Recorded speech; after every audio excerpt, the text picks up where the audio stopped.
بسم اللہ الرحمن الرحیم۔ اب دوسرے حرف جر سے اعراب ترجمہ تشریح شروع کرتے ہیں۔ بسم اللہ الرحمن الرحیم۔ واللام للاختصاص نحو الحمد للہ، وللزیادۃ نحو ردف لکم، وللتعلیل نحو جئتک لاکرامک، وللقسم نحو للہ لا یؤخر الاجل۔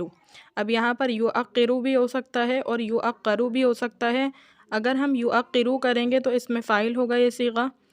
اور اگر ہم یؤخر کریں گے تو یہ اس میں مفعول کا صیغہ ہوگا، اور ترجمے میں اس کا فرق آ جائے گا۔ ابھی میں آپ کو بتاتی ہوں کہ ترجمے میں کس طرح سے فرق آئے گا۔ للہ لا یؤخر الاجل، للہ لا یؤخر الاجل، وللمعاقبۃ نحو لزم الشر للشقاوۃ، ومن وہی لابتداء الغایۃ نحو سرت من البصرۃ الی الکوفۃ، وللتبعیض نحو اخذت من الدراہم، وللتبیین نحو قولہ تعالی فاجتنبوا الرجس من الاوثان، وللزیادۃ نحو قولہ تعالی یغفر لکم من ذنوبکم، وإلی لانتہاء الغایۃ فی المکان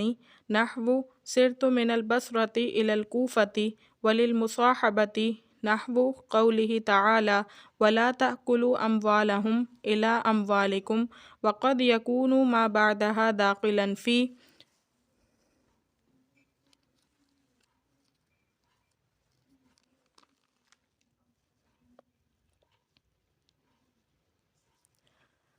فی ما قبلها نحو قولہ تعالی فاغسلوا وجوہکم وایدیکم الی المرافق، وقد لا یکون ما بعدها داخلا فی ما قبلها نحو قولہ تعالی ثم اتموا الصیام الی اللیل، وحتی لانتہاء الغایۃ فی الزمان نحو نمت البارحۃ حتی الصباح، وفی المکان نحو سرت البلد حتی السوق، وللمصاحبۃ نحو قرأت وردی حتی الدعاء، وما بعدها قد یکون داخلا فی حکم ما قبلها نحو اکلت السمکۃ حتی رأسها، وقد لا یکون داخلا فیہ نحو نمت البارحۃ حتی الصباح، وعلی للاستعلاء نحو زید علی السطح وعلیہ دین، وقد تکون بمعنی الباء نحو مررت علیہ، وقد تکون بمعنی فی نحو قولہ تعالی وإن کنتم علی سفر، وعن للبعد والمجاوزۃ نحو رمیت السہم عن القوس،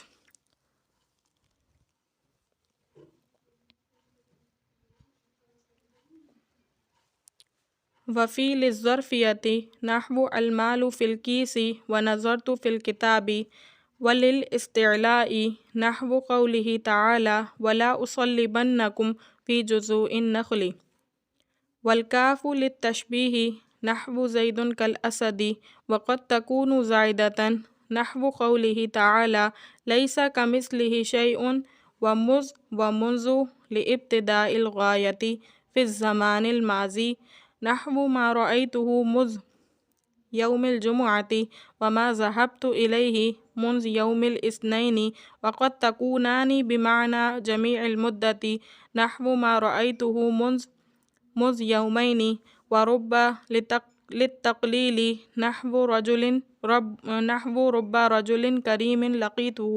والواء للقسم نحو واللہ لأشربن اللبن، وقد تکون بمعنی رب نحو وعالم یعمل بعلمہ، والتاء للقسم وہی لا تدخل الا علی اسم اللہ تعالی